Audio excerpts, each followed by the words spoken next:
the Secretary to the State Government, Professor Kenneth Kalu, the Chief of Staff to the Governor, Pastor Caleb Ajaba, PhD.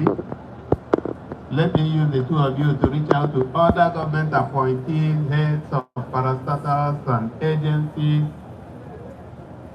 body of permanent secretaries, civil servants, everybody who has one thing or the other to do with the government. You are all recognized and welcome.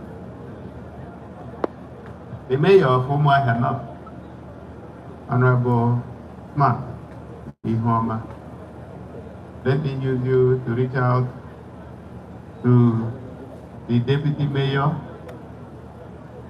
Honorable Chinwe Odemena. Now I'd like to use her to reach out to all the councillors of Umuahia North, and in fact all the councillors of various local governments that are here, former mayors, deputy mayors, everyone that has one thing or the other to do with our local government. You are welcome, and we thank you for being here. The third Deputy Chairman, Abia State Council of Traditional Rulers, His Royal Majesty, is the Dr. Kepukepu. Permit me to use you to reach out to all the traditional rulers who are here. And I can see you in your numbers. And I'd like to thank you for coming out for this event this afternoon. The chairman of Labour Party in Abia State, let me use you to reach out to all the members of Labour Party. Labour Party! Labour Party! For whatever this press. I've titled my short speech, Urbanization and the Vision of Tomorrow. Shortly after taking the oath of office on May 29, 2023, we announced a commitment to effectively transform our dear state capital, Umuahia, to a model city with world-class infrastructure. At another event a few months after, precisely in January 2024, we publicly faulted the widely held impression that Umuahia has always been a civil service town. We went down memory lane to remind the audience that this city has a long history of supporting the lofty dreams and aspirations of thousands of individuals from different parts of the world since the colonial era. We pointed out that the decision to set up investments worth tens of millions of pounds sterling, including the Golden Guinea Brewery and the modern ceramics industrial complex in the middle of the 20th century by the then Premier of the Eastern region, Sir Michael Opera, speaks to the immense potential of this city as a land that not only supports big dreams, but one that challenges us to question our assumptions, however popular they may be. It may not be our fault that the lofty visions of our heroes past were abandoned by the circumstances of the time and the leadership deficit of those who came immediately after. But the onus is now on us to take responsibility for what comes next. A sincere awareness of our debts to those coming after us is the reason we pledge from the get-go to turn around the fortunes of Umuahia by expanding its urban corridors through unprecedented investment in the city's social and economic infrastructure. Over the last 22 months, we have taken bold initiatives to transform the state, and then, of course, the capital, and expand its appeal as an urban destination. The reconstruction and expansion of the Aguirre Boulevard from a narrow stretch of road to an inviting 6-lane highway, semi-urban status, a few years ago into a 21st century metropolitan city. Suffice it to say that Framework Construction, which is the contractor handling this 8.1 kilometer road, also handled the Abu Boulevard, and they delivered it in record time.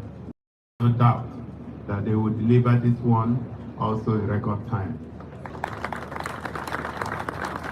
It is remarkable that for the first time in decades, the roads within the city center and the suburbs are without potholes.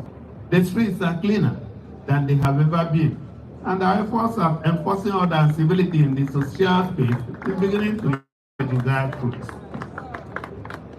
Cars are being forced off the streets, and the old menace of harassment by their ilk has been reduced to the barest minimum. Across the city, a new sense of optimism is emerging, and many, especially the young ones, are beginning to believe that they can build their future in this land and compete favorably with their peers in different parts of the world. The technology ecosystem is rising, and data available to me indicate that our young people in this space are rated highly by global research. With the recent, our long-term objective is to make Umuahia a city that holistically supports the dreams of its residents in all spheres of human aspiration and need, from housing to hospitality, education and recreation, health and transportation. In pursuit of the above, we have gathered this afternoon to flag off the reconstruction of two major roads with great significance to the residents and businesses in our capital city. The 4.32 kilometer Opet Umuahia Lodu Ahieke Road and the 3.79 kilometer Ahieke Okuta Bende Road represent more than just travel routes for motorists and commuters. The successful completion of these roads will effectively ease the daily hassle of thousands of people who ply them as they go about their regular economic and social activities. As the Honorable Commissioner for Works, Engineer Don Otti, rightly pointed out, the roads, when completed, will offer a wide array of benefits to different stakeholder groups, including transporters and commuters, farmers, property owners and developers, students, artisans and traders who function along these corridors. You will therefore agree with me that we are not just building roads, we are expanding the Umuahia business ecosystem, supporting entrepreneurs and their families. Supporting entrepreneurs and their families, as well as lessening the economic burden of fixed income earners. Beyond supporting and reviving what already exists, the two roads we have come to flag off this afternoon will lead to the creation of new employment and income-generating opportunities for thousands of men and women with business interests in agriculture, real estate and hospitality, financial, retail services, information and communications technology, and so much more.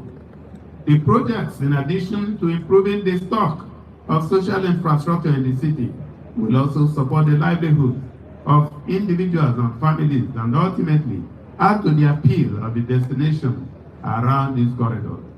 For those wishing to set up businesses or have a new experience in another part of the town, we are particularly taking note of the rapid population growth in the city so as a forward-thinking government.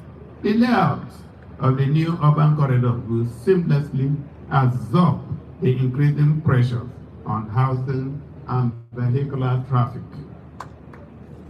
The state's urban mass transit initiative, which shall be launched within the next few months, will not only change the way we move people and goods in the cities like Umuahia and Aba, it will also streamline transport services, cut costs for commuters, and improve the safety of passengers at any time of the day or night. Underwritten by public sector funding, The urban mass transit scheme shall be driven by experienced private sector players to guarantee operational efficiency and effectively insulate it from bureaucratic bottlenecks. The target is to seamlessly move tens of thousands of people from one part of the town to another, or across different locations within the state at minimal cost. The mass transit vehicles powered by clean energy sources shall be integrated into the urban renewal and public transport project, which we flagged off on May 29 last year, as part of the activity to mark the first anniversary of the administration. The modern bus terminals and shelters currently under construction and the superior quality road networks in the city shall form the infrastructure backbone for the new intra and intercity transport regime in Abia State. It has been said before now, but it bears repeating that what we have come to do is to raise the governance bar so high that there shall be no room for little thinkers and self-seeking actors in our political space when we are done.